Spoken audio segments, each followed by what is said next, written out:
I'm going to master landscape photography in under a month. And I'm still relatively a beginner when it comes to photography in general. Now, in order to complete this challenge, I have some resources that are going to give me a head start. Now, my first resource is that I have my old Canon 1DX, which in its time was the best consumer camera for photography. And my second resource is that I have a wide range of experience in videography and filmmaking, so hopefully that can correlate over to photography. But why am I doing this? The easy response I'll give you is that I'm trying to take some sick photos that I can use in my channel art, but in the bigger picture, I'm trying to master the art of cinematography. But for the past few years, I haven't really been able to grasp that cinematic effect through my videos. So I thought to myself, why not start by mastering to capture a single cinematic frame? And I feel like that can be achieved through landscape photography. So without further ado, let's begin the challenge.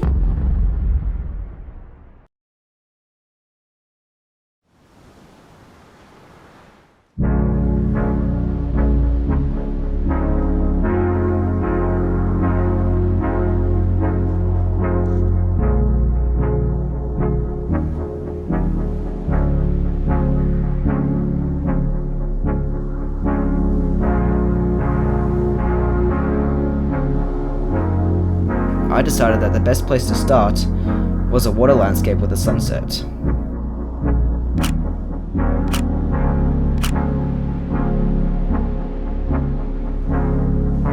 As we got back to the pontoon, the sun was in the ideal position.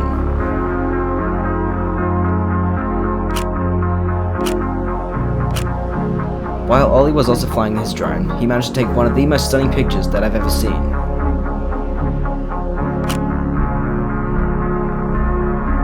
And it made me think, does perspective overrule quality?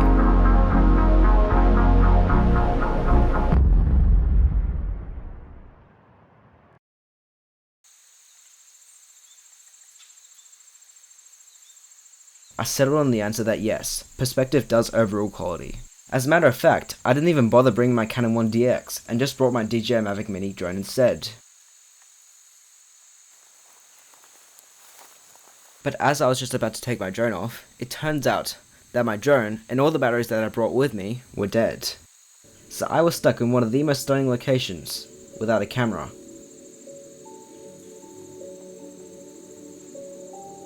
But the more I sat there, the more I pondered, what makes landscape photography? Maybe it wasn't perspective at all.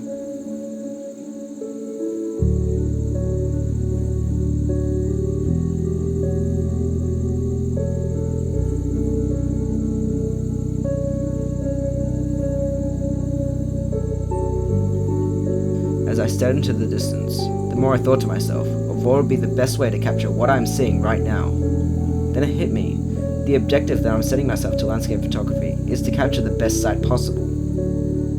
And with that objective in mind, I can work around that to master landscape photography.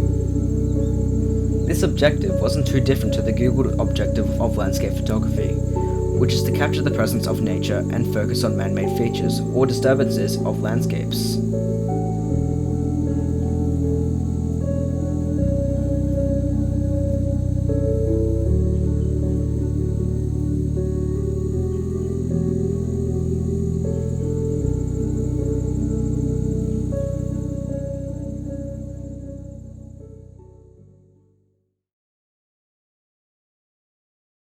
With just 2 days away from completing my challenge, I came back the next week to the same location, with my new objective in mind.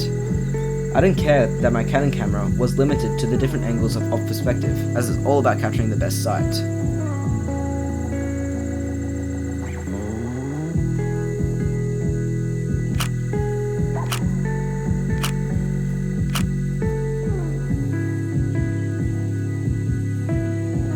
This time I brought my zoom lens with me, to emphasize the sight I'm seeing in the distance.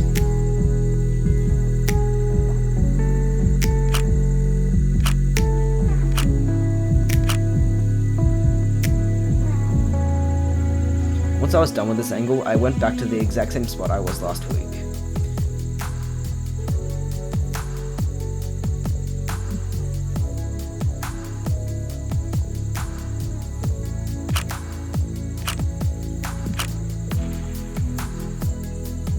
And with those photos, I was finally satisfied with what I've done.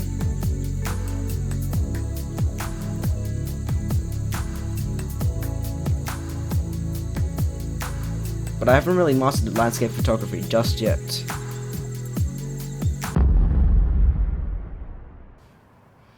It has officially been over a month since I first started this challenge, but I'm still not satisfied with my grasp for landscape photography.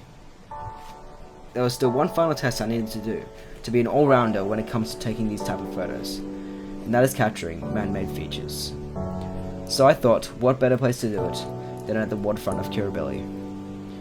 Today wasn't the best sunset, but I made do with what I had.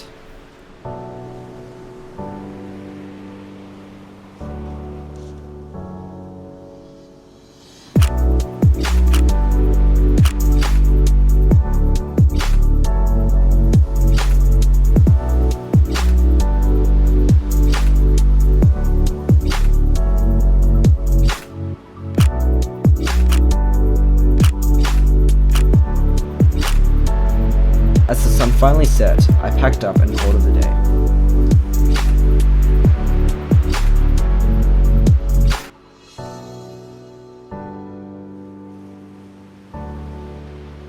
Now, what did I learn from this experience?